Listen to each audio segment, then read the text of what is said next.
لازم ہے کہ ہر شخص حسین ابن علی ہو اور تو اسلام کی اپنی تاثیر لے لے، زبانوں پہ نعرہ تکبیر لے لے، اور خدا ہم کو شبیر سا حوصلہ دے. امین کہیں. خدا ہم کو شبیر سا حوصلہ دے کہ دین کے لیے گردن اپنی کٹائیں.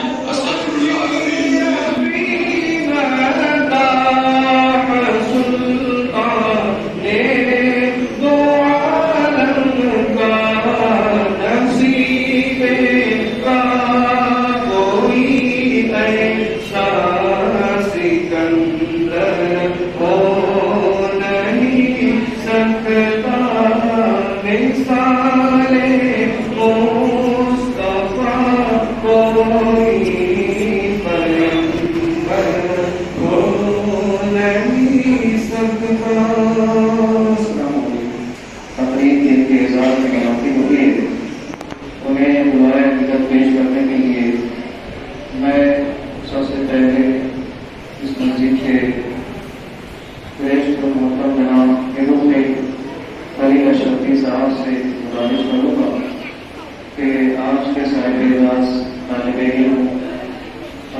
وانشا بقدرت انواع الجواهر العقلية وافاض برحمة اكرام الخلقية والصلاة والسلام على ذوات الانفس القدسية المنزهة عن القدرات الانسية خصوصا على سيدنا ومولانا محمد صاحب الآيات والمعجزات وعلى آله وأصحابه التابعين للحجج والبينات.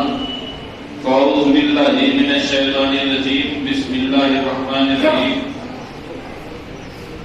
والتين والزيتون وطور سينين وهذا البلد الأمين لقد خلقنا الإنسان في أحسن تقويم. انتخاب حضور سرکار کرام شہزاد حضور مخدوم سنہ حضرت علامہ مولانا شاہ سید محمد محمود اشرف اشرفی الجیلانی سجادہ نشین آستان اشرفیہ فیصل شاہ مقدسہ کی قائم کردہ تنظیم اہل سنت ریسرچ سینٹر کے زیر تحت ہونے والی عظیم پروگرام میں ہم آپ شرکت کر رہے ہیں اور جس بات کا وعدہ تقریباً 2 سے 2.5 سال پہلے کیا گیا تھا آج رب نے وہ توفیق بخشی کہ اس وعدے کے وفا کرنے کا دن آ گیا. الحمدللہ یہ ہم سب کی مشترکہ کچھ وقتی ہے کہ ہم سب رسول کے در پر تو رسول کی بات کو یاد کرنے والے کو بھیج رہے ہیں. اللہ کے رسول کے فرمان کو جن بچوں نے یاد کیا اور اپنے سینوں میں بسایا رب نے وہ توفیق بخشی اور اس کا ذریعہ ہمارا کہیں نہ کہیں بنے. رب کی توفیق کے بغیر یہ چیزیں ممکن نہیں. حالات ایسے بن گئے تھے بیچ میں کہ نہ جانے امید ختم ہو چکی تھی لیکن جس کا بلایا دربار مصطفیٰ سے ہو جائے پھر زمانے کی سختیاں اور پابندیاں اسے روک نہیں سکتی. جس کا جیتا جاگتا نمونہ ہم اور آپ دیکھ رہے ہیں. میں نے قرآن پاک کی جس آیت تو میں چاہتا ہوں کچھ باتیں ایسی ہونی چاہیے کہ زندگی دی ہے تو جینے کا ہنر بھی دینا, پاؤں بخشے ہیں تو توفیق سفر بھی دینا, پاؤں بخشے ہیں تو توفیق سفر بھی دینا. اور گفتگو تم نے سکھائی کہ میں بھوکا تھا, گفتگو یا رسول اللہ گفتگو تو نے سکھائی کہ میں گونگا تھا. ارے اب جو بولوں تو باتوں میں اثر بھی دینا, اب جو بولوں تو باتوں میں اثر بھی دینا. قرآن پاک کی جس آیت کریمہ کی تلاوت کا شرف حاصل کیا. اللہ رب العزت ارشاد فرماتا ہے تین کی قسم, زیتون کی قسم, طور سینا کی قسم اور شہر امین کی قسم. اور اس کے بعد ارشاد فرماتا ہے اللہ رب العزت لقد خلقنا الانسان فی احسن تقویم. کہتے ہیں کہ اللہ رب العزت نے سب سے بہترین مخلوق جو بنائی ہے وہ انسانوں کی مخلوق بنائی. حضرت امام شامی فرماتے ہیں کہ 70,000 اور 70,000 انبیاء نے صرف اس بات کے لیے انہیں پتا تھا کہ کونین کے والد یعنی اللہ کا آخری پیغمبر مکے میں مبعوث ہوگا, انہیں اس بات کا علم تھا تو 70,000 انبیاء نے اپنے وطن کو چھوڑ کر کے مکے کی طرف ہجرت کی. اور ان کی خواہش یہ تھی کہ جب اللہ کا آخری پیغمبر مکے میں آئے گا اور وہ مکے میں مبعوث ہوگا تو ہم ہو نہ ہو سکتا ہے ہماری اور ان کی ملاقات نہ ہو لیکن ہم اس زمین پر رہیں اور وہی زمین ہمارا مدفن ہو جائے. تو ہو سکتا ہے اسی روز کون ہے اللہ کے اس آخری پیغمبر کے قدم مبارک ہمارے قبر کے اوپر لگ جائے. ابھی ماں کے پیٹ میں اور ہم پلاننگ کر رہے ہوتے ہیں ہمیں یہ پڑھانا ہے وہ پڑھانا ہے اور پھر کیا ہوتا ہے اب اگر بچہ پیدا ہوا اگر ساری طریقے سے مکمل ہے نا, صحت و تندرستی ساری چیزیں اعضاء وغیرہ سب ٹھیک ہے تو پھر کیا کریں گے, تو پھر آکسفورڈ کے کسی سلیبس کا فالو کریں گے. پھر کوئی اچھا سا انگلش میڈیم اسکول دیکھیں گے جس سے پڑھیں. میں ان باتوں کا انکار نہیں کرتا, یہ تم جہاں ملے وہاں حاصل کرو لیکن اس کے ساتھ ساتھ مصطفیٰ کی شریعت بھی سیکھو. اور اگر بچہ معذور پیدا ہو اگر نابینا پیدا ہو جائے تو پھر جانتے ہیں ہمارا نظریہ کیا ہوتا ہے؟ یار اب اسے حافظ بنا دو، یار اب اسے مصطفیٰ کی شریعت سکھا دو، جائے دین سیکھے ہماری جنت کا ڈائریکٹر بن جائے۔ ہوتا ہے نہیں؟ سوچو اپنے گریبان میں چھان کر کے دیکھو، صحت مند بچے آکسفورڈ یونیورسٹی کے اسٹیٹس پر سلیبس پر بنے ہوئے اسکولوں میں پڑھیں، انگلش میڈیم اسکولوں میں پڑھیں، اور اگر بچہ نابینا پیدا ہو جائے، معذور پیدا ہو جائے، تو پھر اسے مصطفیٰ کی شریعت سیکھنے پڑے۔ سوچو کونین کے والی گنبد خضرا سے آج صدائیں آ رہی ہیں کہ دیکھو آج تیرے صحت مند بچوں نے آکسفورڈ کے سلیبس پر بنے ہوئے اسکولوں نے قبول کیے، لیکن آج بھی مصطفیٰ کی رحمت ہے، 14 صدیاں گزرنے کے بعد بھی آج بھی کالی کپڑے والے کی رحمت تجھے سہارا دے رہی ہے، اور آج بھی تیرے معذوروں کو مصطفیٰ کا گھر پال رہا ہے۔ میں کہنا چاہوں گا اپنے بچوں کو پڑھائیں اور مصطفیٰ کی شریعت سکھائیں، ڈاکٹر بنائیں، انجینئر بنائیں، پھر مصطفیٰ کریم فرماتے ہیں بنا سکو تو پھر شریعت کا عالم بنا۔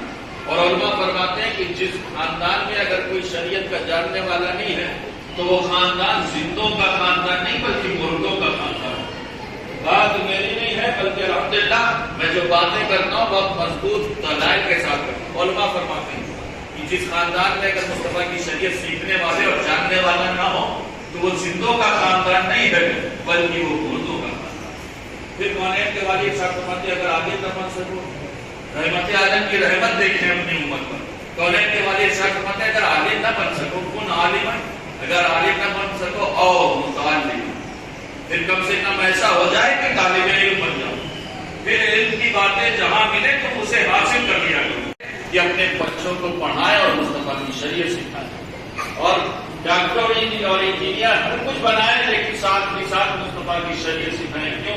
کیونکہ آج ہمیں شکایت ہوتی ہے پیر صاحب میرا بیٹا میری نہیں مانا، پیر صاحب میری اولاد تو میری نافرمان ہو گئی۔ میں کہنا چاہوں گا آپ کا بیٹا آپ کی کیسے مانے گا؟ آپ کا بیٹا آپ کی اسی وقت مان سکتا ہے جب اسے معلوم ہو کہ آپ کا مقام اور مرتبہ ہے، آپ کی ویلیو اور لیبل کیا ہے۔ میں کہنا چاہوں گا کہ اپنے بچوں کو علماء کی خدمت میں خالی ہاتھ بھیجیں، خالی ہاتھ بھیجیں، انشاءاللہ خالی ہاتھ واپس نہیں آئیں گے۔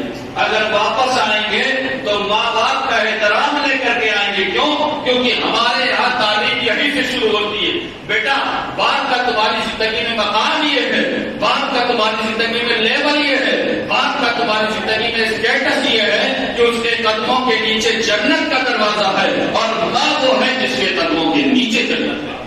لہٰذا ضرورت اس بات کی ہے کہ اپنے بچوں کو مصطفیٰ کی شریعت سکھائیں، قرآن کی تعلیم سے وابستہ رکھیں۔ اے قوم وہی پھر ہے تباہی کا زمانہ، اے قوم وہی پھر ہے تباہی کا زمانہ، اسلام ہے پھر تیرے حوادث کا نشانہ، اور مٹتے ہوئے اسلام کا پھر نام چلی ہو، لازم ہے کہ ہر شخص حسین ابن علی ہو اور تو اسلام کی اپنی تاثیر لے لے، زبانوں میں نعرہ تکبیر لے لے، اور خدا ہم کو شبیر سا حوصلہ دے، آمین کہیں، خدا ہم کو شبیر سا حوصلہ دے کہ دین کے لیے گردن اپنی کٹا لیں۔